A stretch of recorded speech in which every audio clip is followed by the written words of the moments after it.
You know, the phone in your pocket, the car you might be driving, even the future of clean energy, they're all powered by this, well, kind of invisible science, electrochemistry.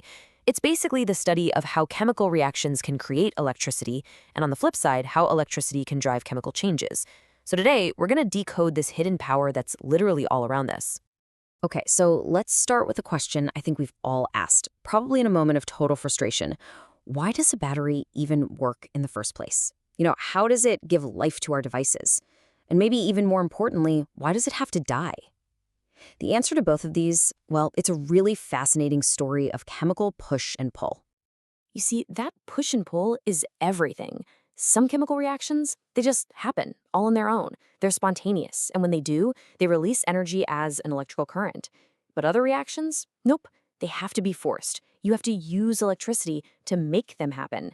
And understanding that difference, that's the whole key to solving this battery conundrum. So, think of it like this. Inside every single one of your rechargeable batteries, there are these two powerful processes locked in a constant tug of war. The first process is the battery discharging. That's it converting its chemical energy into the electrical power your phone or laptop needs to run. The other process, well, that's what happens when you plug it into the wall. It uses that electricity to literally reverse the flow and bring the battery back to life.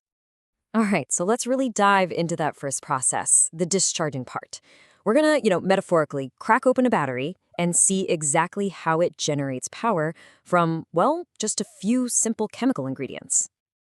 Okay, so the engine driving any battery is something called a redox reaction. Now, I know, it sounds super complex, but don't let the name fool you. It's really just a reaction where electrons jump from one substance to another. That's it. One substance loses electrons, we call that oxidation, and another one gains them, we call that reduction.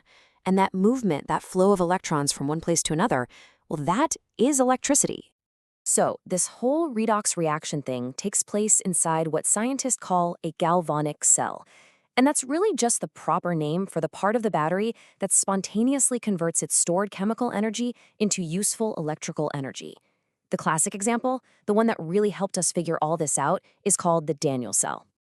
Now, every galvanic cell is basically split into two key parts. You've got the anode and the cathode. The anode, that's the negative side, it's where oxidation happens. So a metal like zinc literally gives up its electrons. And where do they go?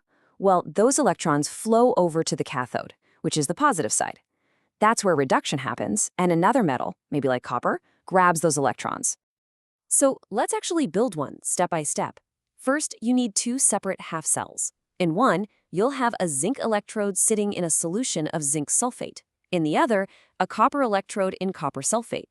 Okay, now, because zinc is more reactive than copper, it just spontaneously starts to oxidize. It starts shedding its electrons. But these electrons can't just hang around. They need somewhere to go. So they travel through an external wire and boom, you've got an electrical current. Finally, you connect the two solutions with something called a salt bridge. This is crucial because it lets ions move back and forth and keeps the whole system electrically balanced. And just like that, you've built a working battery. So what's the result of all that amazing chemistry we just put together?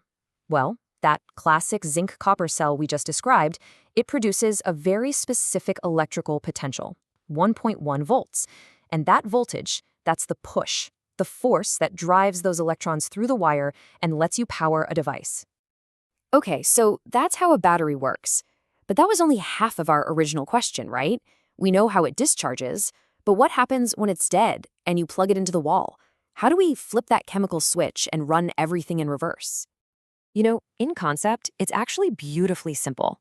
When you recharge a battery, you're just taking an external power source, the electricity from your wall outlet, and you're using it to force that spontaneous chemical reaction to run backwards. It's what we call a non-spontaneous reaction, which just means it would never ever happen on its own without that extra push. So there you have it. Discharging and charging are literally two sides of the same electrochemical coin. When it's discharging, it's a galvanic cell, spontaneously turning chemical energy into electricity to power your phone. But when it's charging, it becomes an electrolytic cell, using electricity to turn back into chemical energy, essentially resetting the battery for another go. And this whole idea of using electricity to force a chemical reaction, the process is called electrolysis, it has huge implications. This is so much bigger than just charging your phone battery. We're talking about the way we produce some of the most essential materials on the planet, things like aluminum, magnesium, and chlorine gas, all made on a massive industrial scale using this very principle. Okay, so now that we've got the basics down, you can start to see electrochemistry everywhere. It isn't just neatly tucked away inside our gadgets. It's happening all around us, all the time. And yeah, sometimes in places we really wish it wouldn't. I'm talking about corrosion. And the most common example, rust. Well, it's nothing more than a natural and, let's be honest, a very annoying electrochemical process. In fact, a piece of rusting iron is basically just an accidental galvanic cell that's slowly discharging and destroying itself. And the process is a perfect, almost spooky mirror of the battery we just talked about. One little spot on the iron acts as the anode, where the iron oxidizes and loses electrons. The solid piece of metal itself acts like the wire, carrying those electrons to another spot, the cathode, where oxygen from the air and a little bit of water are waiting to grab them. And the result of this tiny, unwanted battery? Hydrated ferric oxide, or, as we all know it, rust. Which brings us right back to the batteries we use every day. They basically fall into two main camps. First, you have primary batteries, like the AAs in your remote control. They're single-use, and that's because their chemical reaction just can't be easily reversed. Then you have secondary batteries, like the big lead-acid one in your car. They're rechargeable for one simple reason. Their chemistry was specifically designed to be reversible. Now, this whole idea of reversible reactions, it leads to a really powerful question. Recharging takes time, right? We all know that. But what if, instead of waiting for it to charge, you could just refuel a battery, like you refuel a car? Well, that is the incredible concept behind the fuel cell. It's a really special kind of galvanic cell, but it doesn't store energy like a normal battery. Instead, you feed reactants like hydrogen and oxygen into it continuously. It then converts the chemical energy from that fuel directly into electricity.